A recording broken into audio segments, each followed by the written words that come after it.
All right, in this video, I'm going to show you how I reset my programmable thermostat on my wall. Just reset it. I was in a situation where the AC on light was blinking and I couldn't get it to cycle back on.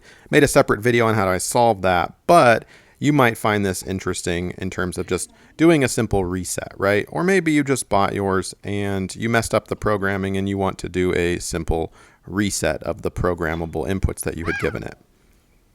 So I'm no pro, but I definitely learned how to do mine. Now, you're going to want to obviously Google the specific model of your programmable thermostat that you're looking to reset, right? Look at that owner's manual, the instruction manual. It's going to tell you exactly what to do. You can find the model number on the back of the front of the thing. Now, before you go poking around with things, definitely turn off the electricity, power off that breaker just to be on the safe side, and of course, always call a licensed HVAC professional if you're not comfortable doing any of this, right? I'm no pro at all, just a DIYer, but this is what mine looks like with the faceplate off of it.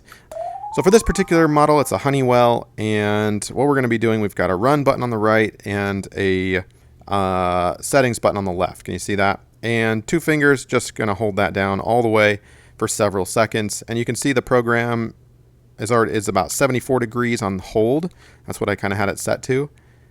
And if it doesn't change, you didn't hold it down long enough. So I'm just going to press that down for several seconds, and then you can see it. Yep, there it goes. It flipped up to 78. Can you see that?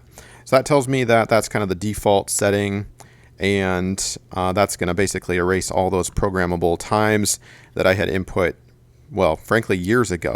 So that's how you do it on this particular model. Again, read that instruction manual on yours, but maybe this will work perfectly for maybe you have the same one or something similar. 2 buttons, hold it down for several seconds, and then you can reprogram it, and I'll do a separate video on how to do that. We'll stop the video there. Thanks.